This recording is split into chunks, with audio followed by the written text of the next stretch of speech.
Welcome to Hedge Fund Tips with Tom Hayes. I am Tom Hayes, and this is our 85th VideoCast and 75th podcast for the week ending June 3rd, 2021. We're doing this on Thursday. We're going to try to do it on Thursday during the summer months when we're able to. We won't always be able to.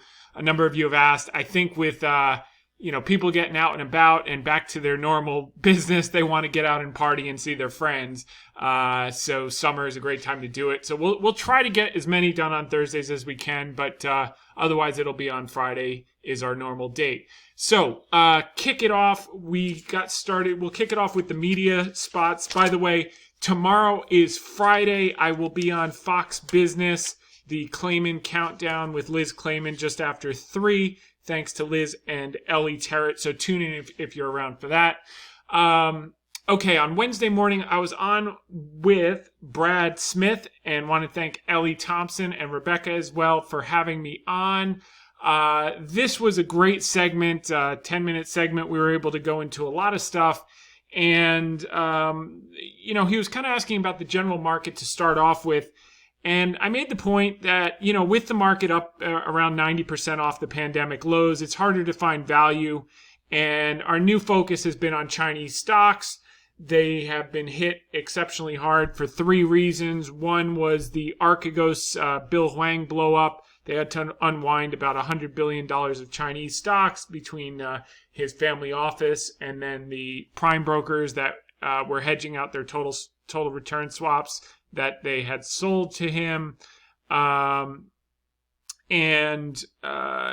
not only the holdings that he had had at that point, Baidu, VIP Shops, GSX, Tencent Music, etc., but the whole group got hit, including the better names like Baba, JD, and some of the others like Xpeng, or XPEV is the ticker, Li, etc. Second reason they got hit is the Chinese government regulation. They fined Alibaba $2.8 billion on anti-monopoly issues. They delayed the IPO. They're cracking down on live streamers. They're cracking down on education providers. This has been happening for a while. They seem to be more serious about it right now.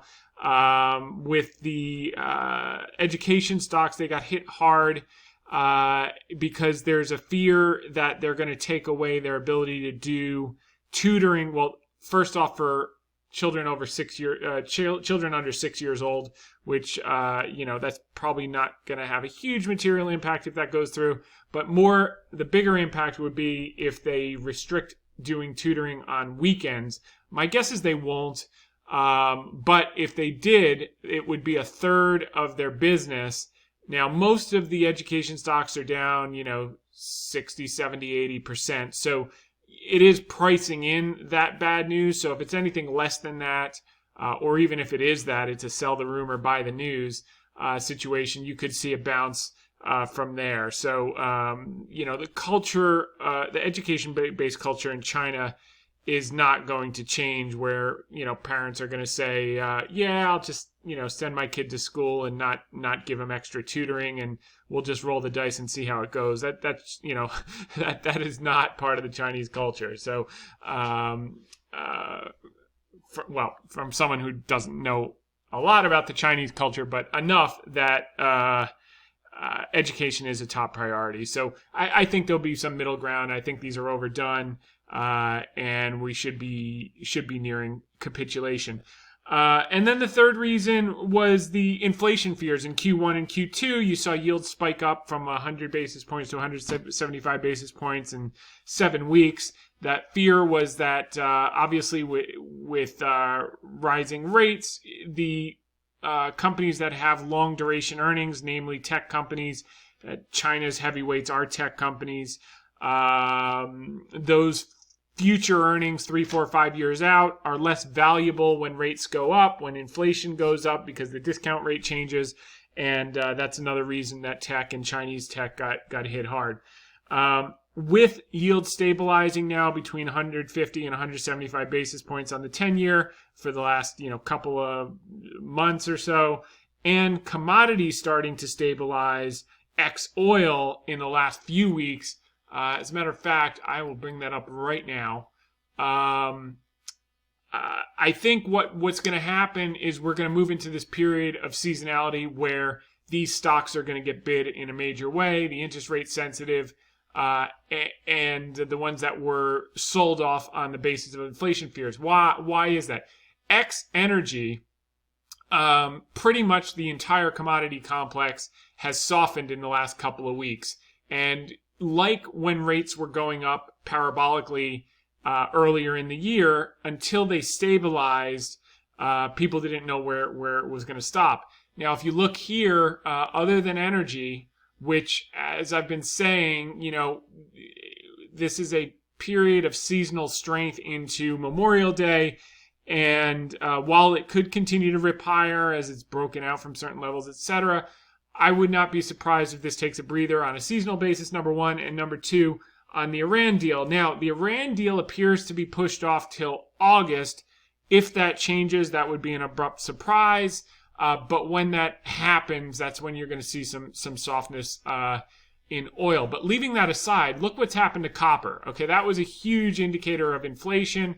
It's rolled over in the last 4 weeks. Palladium, cattle even, silver, gold's down, platinum, feeder cattle is starting to get a bit again, but it came off the boil is the key. Corn, all the grains are down.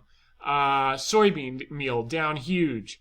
Oats took a huge breather. Like the middle of May, these things just rolled over. So those inflation fears are for the time being on pause. Cotton, cocoa, lumber. This is the big one. This is the huge one, down from 1,700 down to 1,300. That's a huge drop, and this was really causing concern with building, and it has so many knock-on effects. So the fact that this is kind of stabilized a little bit, hopefully it stays a bit weak here and finds a range like yields have done. That would really be helpful to kind of mitigate the inflation story and get some money to flow back into these more reasonably valued tech stocks that still have a great growth story with or without the pandemic.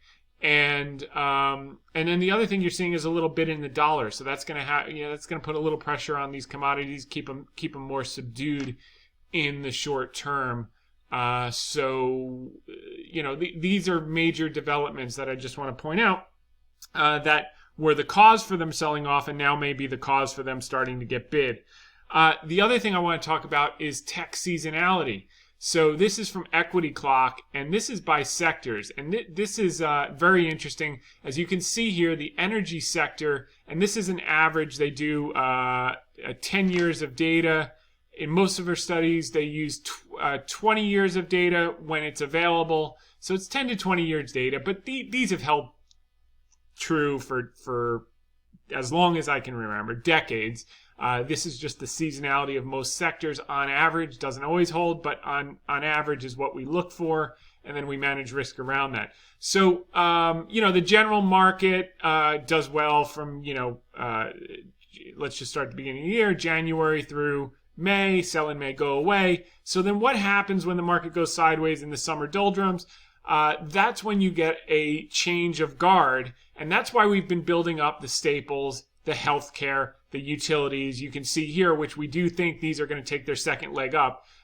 In the case of staples, some you can still buy here at the price that we were pushing them out at late February, early March. Some of them are up quite a bit still from that level and going to take a second level higher, but some of them you can still get a hold of, like Kimberly-Clark, Clorox, a handful of others, but the Kellogg's are up too much from where we suggested them. And Campbell's Soup you might be able to get, but it's up a little bit.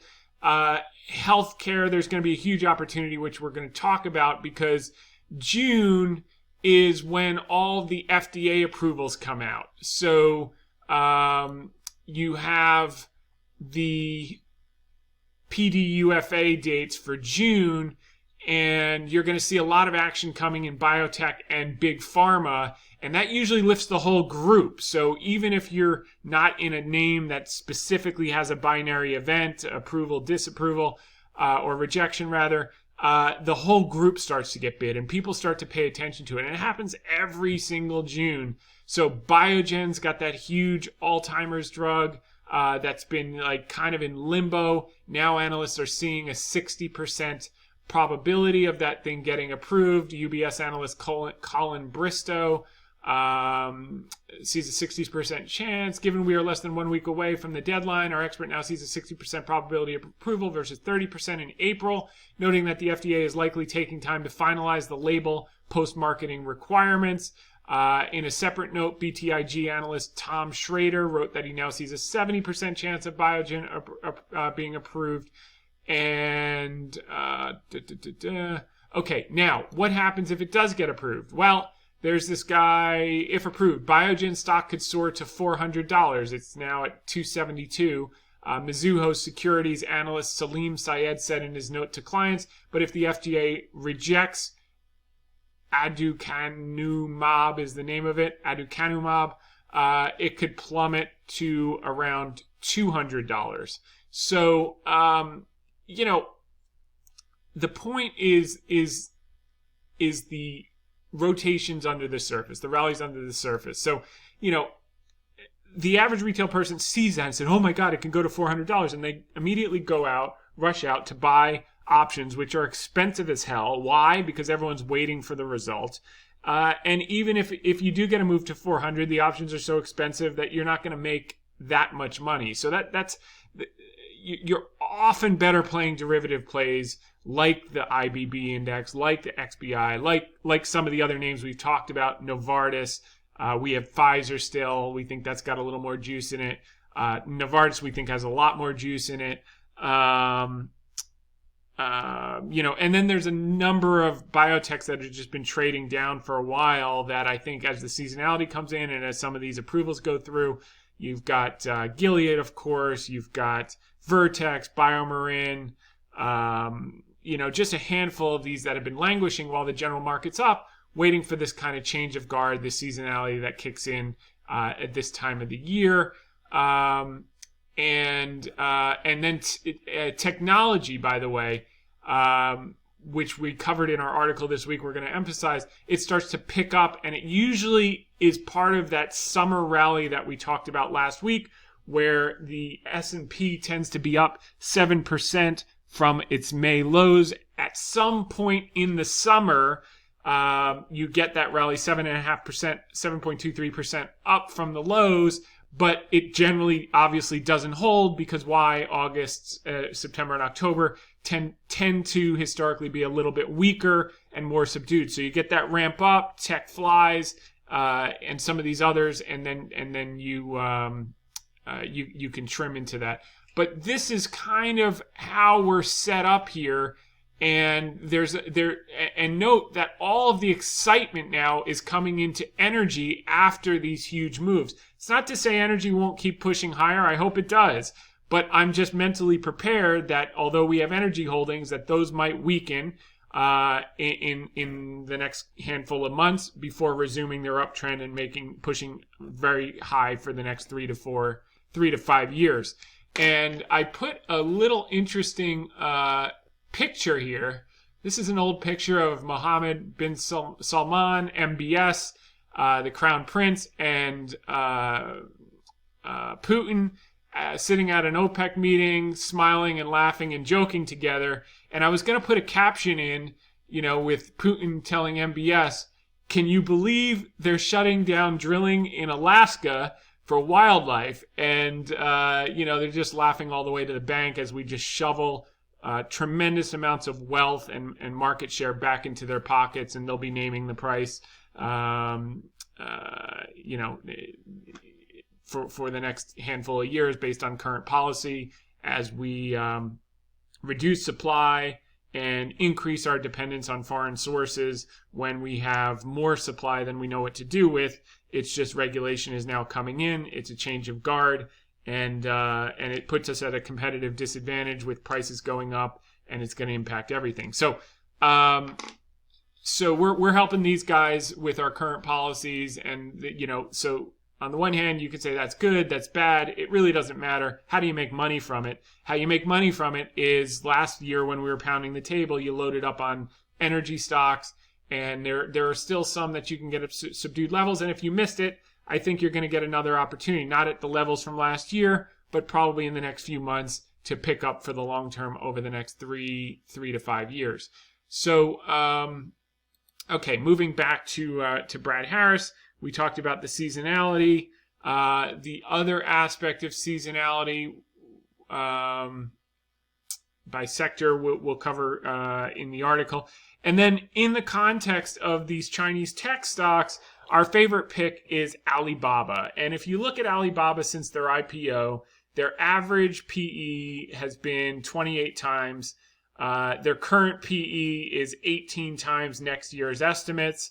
And so why is that? Obviously, there's the government regulatory overhang people are nervous about, the delay of the anti-IPO, all the things that we covered.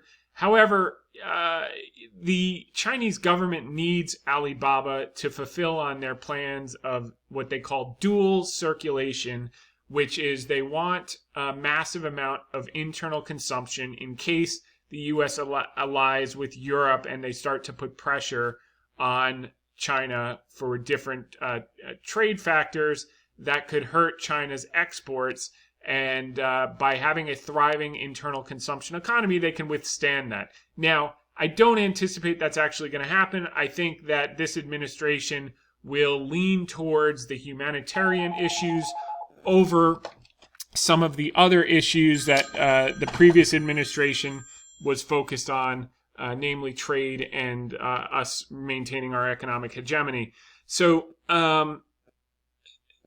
that's kind of the key story. They need Alibaba. They also need Ant Financial because they're rolling out this digital yuan. Ant Financial is the company that's going to be integral in doing that test run. And as a matter of fact, today there was a note that Jack Ma's Ant Group gets the nod to operate consumer finance arm, a key step in fixing regulatory issues. China has approved Ant Group to operate a consumer finance company.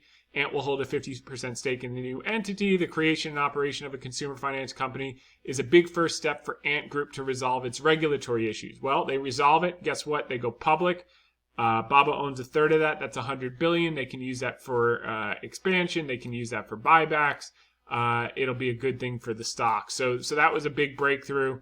And so the other thing that's very interesting about Alibaba is that you can buy it today for the exact same price that you could buy it in 2018. So June 2021, same price as June 2018. You say, well, that's fine. Why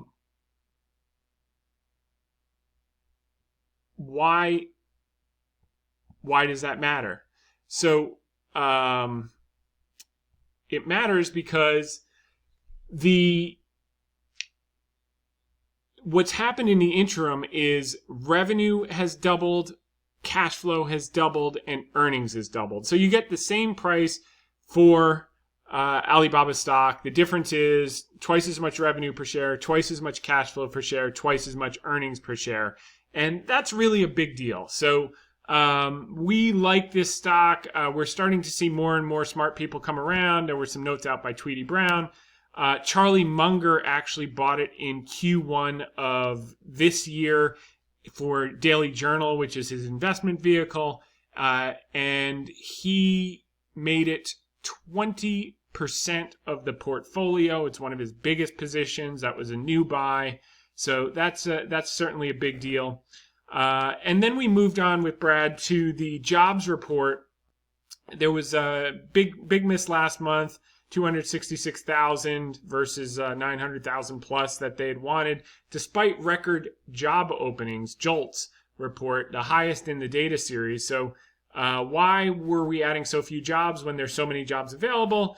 And the thesis is that one is that women had to stay home to tutor their kids, and two, that the extended unemployment benefits, when you add the federal 300 to the state 400, you're 36,000 a year, 40,000 a year run rate all in.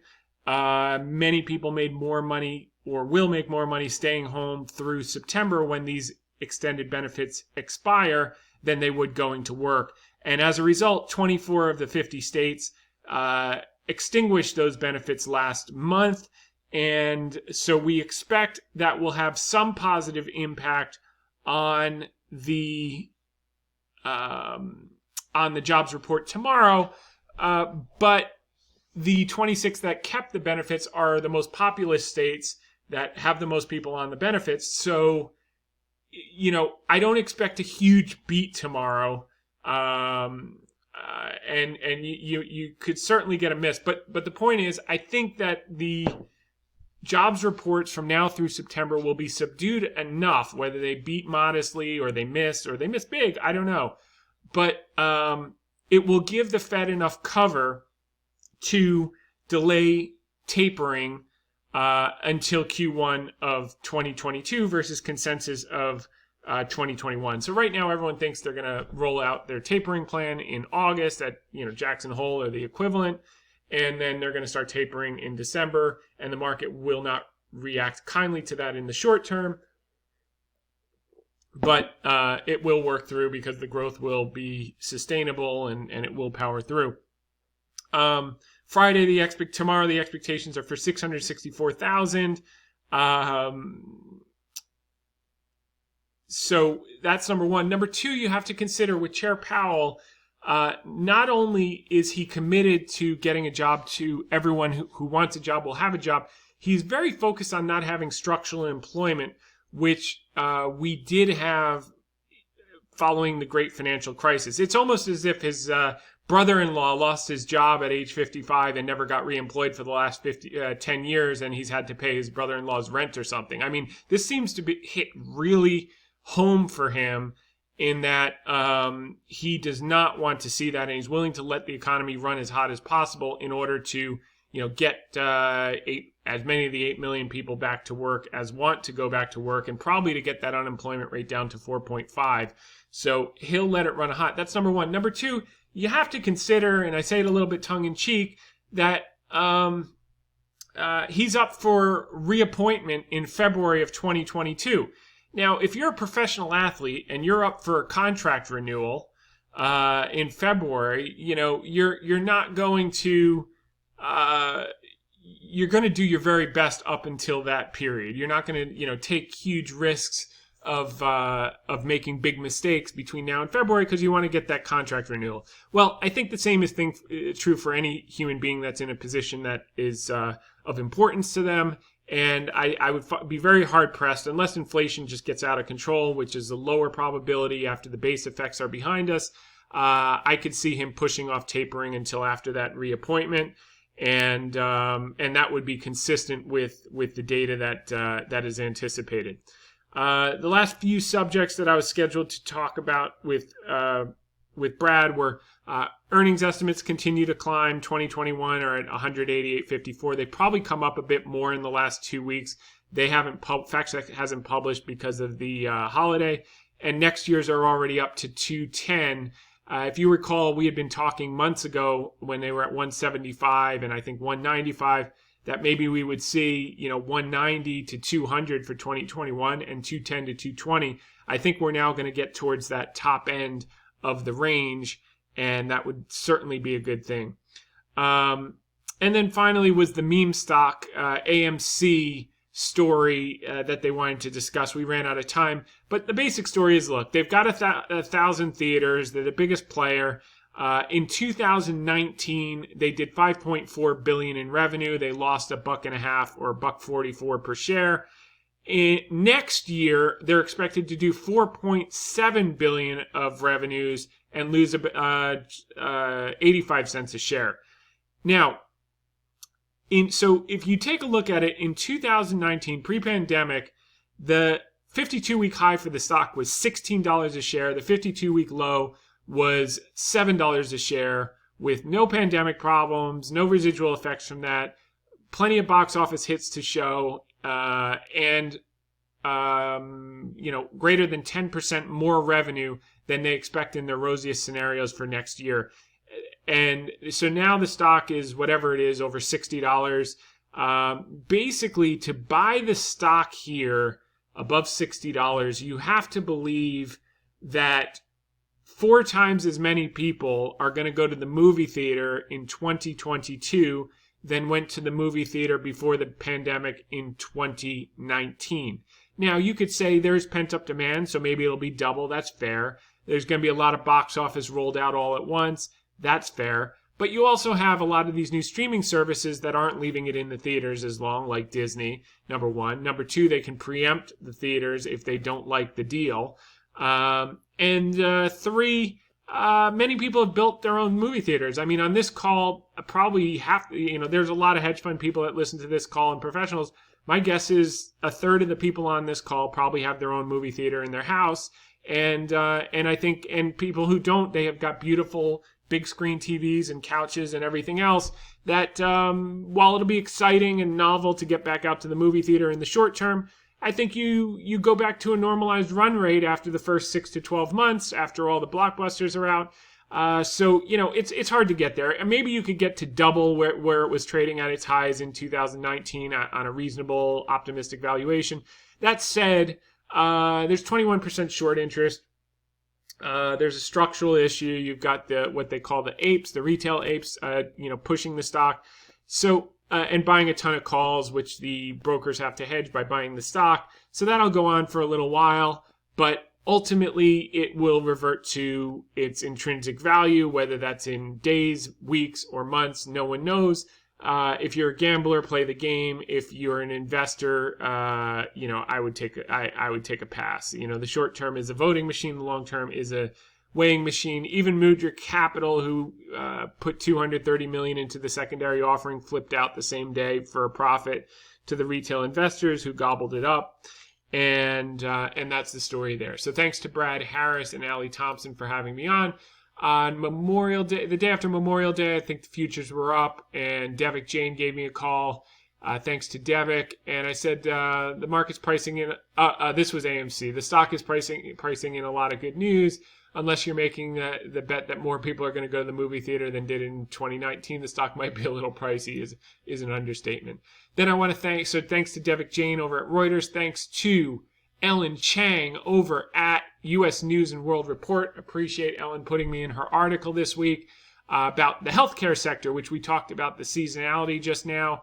And basically what I said is the sector is about 13% weight of the S&P 500.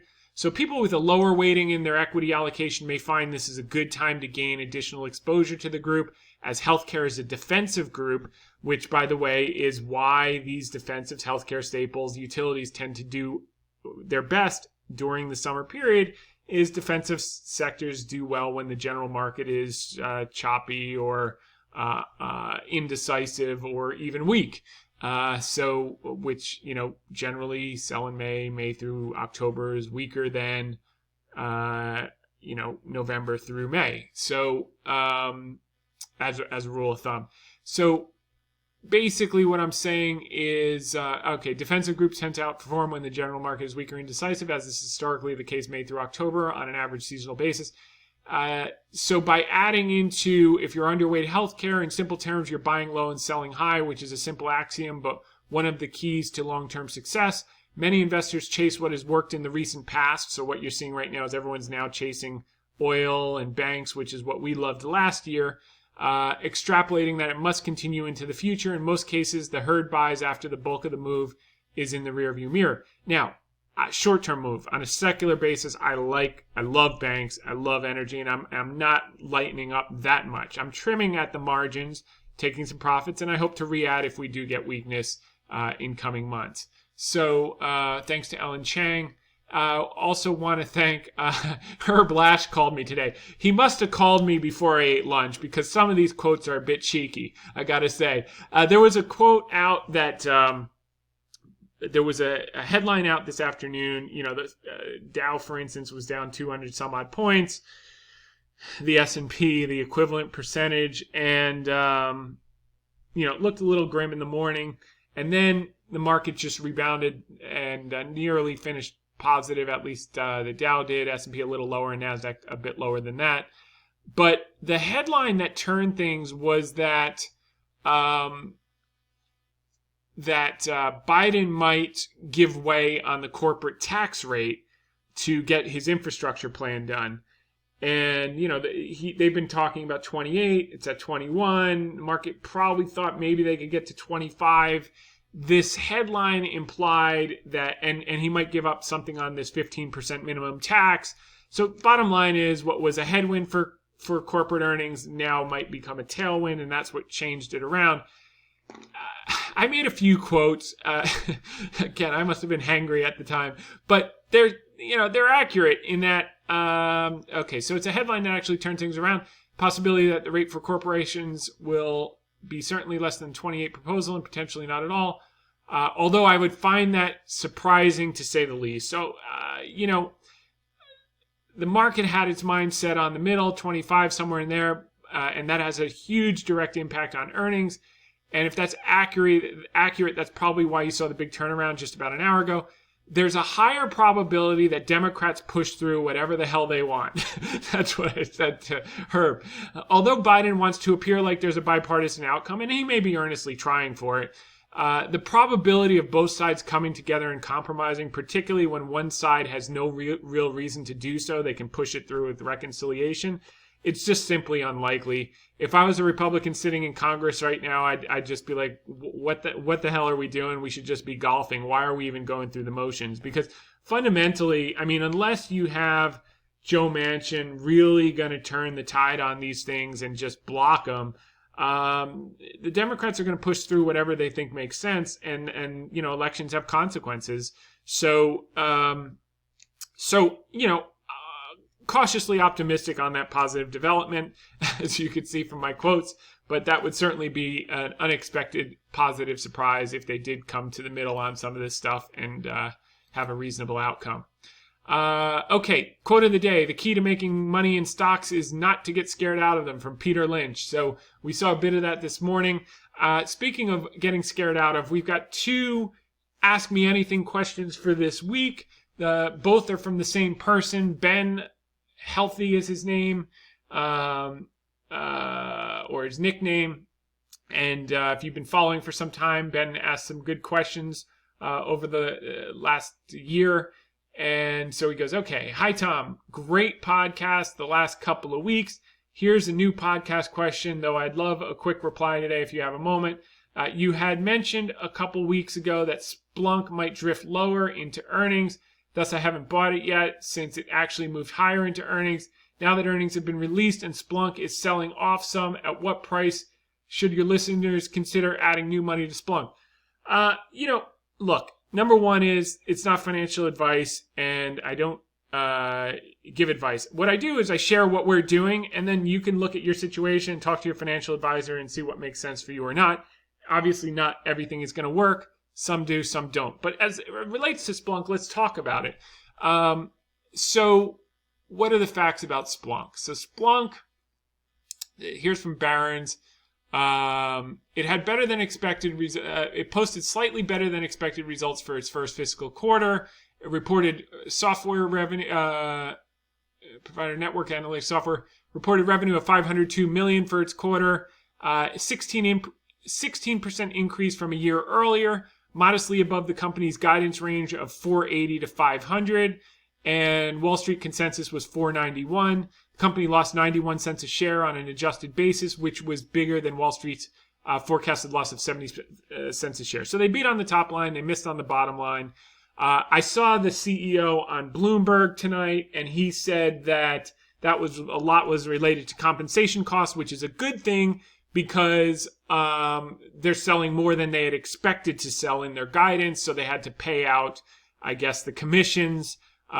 Much more commissions than they anticipated would come in the quarter. So, he spun it as a good thing. Let's see how it plays out. Sounds like a good thing to me. Well, here's some other additional numbers.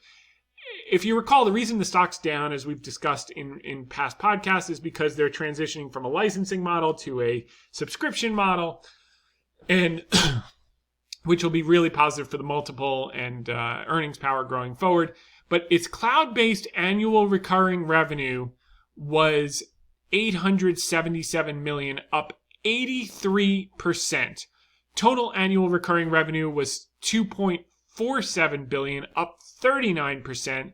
And cloud revenue in the quarter was $194 million, up 73%. The company had 203 customers with annualized cloud revenue of more than $1 million a year, up 99% a year ago. Overall, Splunk had 537 customers with annualized revenue above $1 million, up 46%. These don't sound like bad numbers to me. For the second quarter, Splunk sees revenue of $550 to $570 million. At the midpoint of the range is just a hair above previous Wall Street consensus at $561. Company sees cloud ARR for the quarter of $950 million to $960 million, with an ARR ranging from $2.59 billion to $2.6. And what Doug said was, our first quarter success was defined by customers accelerating their move to the cloud. Data became an essential service in the past year as the pandemic solidified the urgent importance of digital transformation. The other thing that he said on the Bloomberg thing tonight was that their product is really effective with regard to stopping hacks. So it works really well with a lot of the security companies, and it's critical to that process to defend from hacks. So that will be another thing that should be a tailwind for the stock. What happened after? Why was the stock down, whatever it was, mid-single digits today, 8%, 9%, after running up into earnings? So let's see, where's Splunk? Here it is. Okay, so it ran up. It bounced from 110 when we were putting it out. It bounced up to, I think, 123 or 124. 123.59 was the high a couple days ago, and then it gave back a bit of that. Where did it close? 111. So it gave back a lot of that run up into earnings today following that. So the analysts all came out to cover their asses, and they said Morgan Stanley still lack of clarity on underlying growth. Some indicators of growth are unlikely to catalyze the share. Lowered its one-year target from to 150 from 160. Well, look, 150% move to 150 from here is a 30, give or take a 30% move in 12 months. That's probably going to outperform the S&P. So that's not a horrible thing. Keep in mind, they're responding to their immediate despondency following the bad news, and they always make emotional decisions right after the earnings. Barclays said that while the results were solid, Splunk is still in the middle of a cloud and business model transition that will continue to muddy the optics. That's true. They lowered their price target from 206 down to 170. So, a move to 170 is over a 50% move in 12 months. BMO Capital Markets said Splunk's quarter was not without blemishes, and it will remain a show-me stock. They lowered their price target from 150 to 144. Still, from these levels, that's a great move over the next 12 months. And Citi analysts kept their price target at $170 per share, 12-month target, held their neutral rating, though the stock should remain controversial given lack of annual guidance and clarity. So, look, they took it down. The bad news is out. What usually happens after an earnings puke? It usually takes 3 days to bottom out. We were in the market. Any accounts that had available capital to put to work, we were in buying today. And we'll probably add a little bit more in the next couple of days if it shows further weakness. Now, just from a chart point of view, I don't pay a lot of attention to this, but if you look at all the past bottoms, it tends to bottom the same exact way. You have this flush move, then a rally, and then it gives back most of the rally before taking off. Flush move, rally, gives back most of the rally, and then hopefully takes off. Flush move, rally, gives back most of the rally, takes off. Flush move, rally, gives back most of the rally, takes off. Flush move, rally, gives back most of the rally, takes off. Flush move, rally, gives back most of the rally, takes off. Flush move, rally, gives back, take off. Flush move, rally, give back, take off. Flush move, rally, give back, take off. So, if you're looking at this chart, that's not to say it can't flush lower and create a bottom at a lower level. It could certainly do that, but I don't know. I think there's too much good news here. I'm adding here. I wanted to have tech exposure going into this seasonal period. This is one of the names we love. The other one is Baba. So I like it. And we've added to weakness over the last couple of weeks since we put out these ideas. We're going to continue to stick with it and size it appropriately. But all in all, the growth rate with the transition is very promising. And that's the risk of the high multiple stocks, though, is that you can't lean into them to the same extent that we could lean into the Wells Fargos or the Exxons or the different stocks like that, where you can put a huge amount of money to work when they're so dislocated and sleep well at night. These you have to put more modest amount, and you got to stay on top of it and average in, and that's what we're doing. Okay, so we went through the commodities. We can click out of that. All right. So those were the quotes of the week. Thanks again. Okay, so that's my answer on Splunk. Good question, Ben. So what is the answer? I've been adding on this weakness. I'll continue to add if it gets weaker in the next couple days. If it breaks that low, I'll maybe get a little cautious. My guess is it probably wants to take that out just to get rid of the scared people. But there's too much constructive action going on, and reading the earnings call transcript and going through it, I really don't see material holes in the story after the stock is down, as much as it is. I like it here. I'm going to continue to add, but I'm sizing it appropriately to do that. Now, Ben asked a second question for the podcast. I know you think Splunk, Baba, and Boeing will fare better than the general indices, but won't they likely fall nonetheless if we get a correction this month? Well, yeah, of course stocks fall if the general market falls, but they'll... So, okay, your Thursday sentiment article pointed out that AAII sentiment survey shows extreme exuberance. The put-call ratio is very low. That is, would it be prudent to wait 1 to 4 weeks before purchasing Splunk, Baba, Boeing, for those of us who haven't done so yet? Okay, so here's Boeing. When we put Boeing out, it was down here at 220. It hit almost 60. That's had a 20% move. We, in the trading service, we took profits on that. That was a huge move. So, but on a long-term secular basis, we love this. It's similar to energy and banks and the whole thing. Now, Ben is the same person who asked us about, when DFEN. We were pushing defensive stocks before the election down here, but after it ran up, he was asking here. It was at $21. He's like, should I wait till it goes to $20? I said, look, you can wait till it's $20, but if it's going to 60 or 70 or 80 over the next 4 years, what's the difference? About a few bucks. And sure enough, it rallied 20 to 26, so 30% in the last few weeks. So does it cool here? I don't know, but you have to take a longer term view on these. And if you're taking long term suggestions as short term trades, you're missing the boat. That's you're collapsing two different things. Over the long term, this thing is going to make new highs. They're in a duopoly. The demand is increasing, whether it takes 1 year or 2 years or 3 years. Boeing's back to new highs. So do you want to wait a few weeks and maybe it goes 20 points lower and you buy more? Sure. I mean, if you missed it when we suggested it, I mean, we suggested it last year, but it pulled back here. We said that this is another chance to add, and it moved. So I guess the answer to your question is, if you're taking a 1 to 3 year view, it doesn't matter when you add. If you're trying to be tactical, see if you get a pullback, you'll be lucky.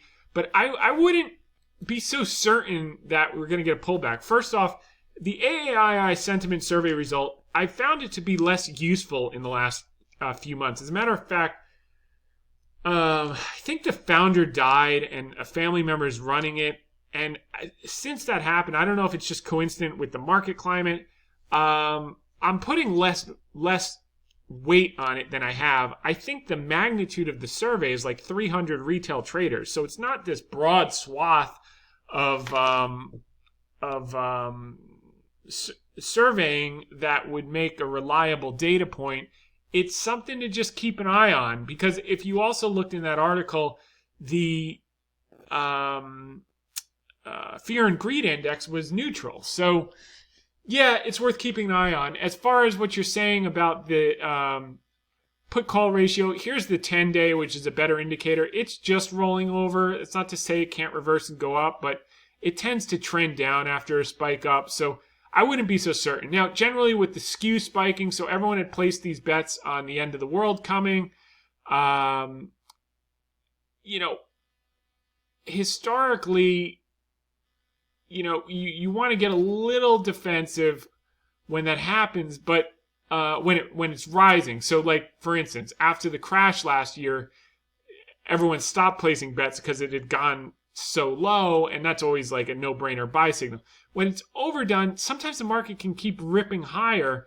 It can lead to a crash, but if you're looking at like 2000, we've been comparing this market to 2017 and 2013. You look at these spikes, even as they come down, the market just consolidates sideways and then keeps pushing higher, rolls over, keeps pushing higher. So if we're still in a 2013, 2017 environment, which has been our base case, same thing here. Look, you had this huge spike up, it rolled over. You had this modest pullback like you had here, but as it rolled over, the market kept pushing higher. As it rolled over, the market kept pushing higher. Whereas in a normalized environment that's not 2013 and 17, you get these spikes, you do get a correction. So again, it's mixed. We're looking for the rallies under the surface. So I think, look, Splunk and Baba, we've added on every weakness that we could since we put it out. So Splunk was today. Baba started to move. It came in a little bit today. We'll see. Maybe if it comes back to 215 or 213, maybe we'll add a little more. I don't know. But I like these here. If I can buy something that's doing twice as much revenue, cash flow, and earnings per share as it did, just 2-3 years ago at the same price, I'm interested. Plus, it's trading at a huge discount to its average multiple. The growth is intact, and the government headwinds seem to be slowly subsiding. The other thing you can look at is, a bunch of these indicators that we've gone over. Healthcare here. This is closer to where you want to start to add healthcare, which is in line with the seasonality. So I don't care generally about the general indices. I care about sector rotation, stock rotation, and that's why I'm positioning for what could work well over the summer if we do have a little bit of that turmoil and a little bit of that chop and or weakness and or compression of yields and or defensiveness. So you're seeing a number of these that are, again, closer to the bottom than to the top.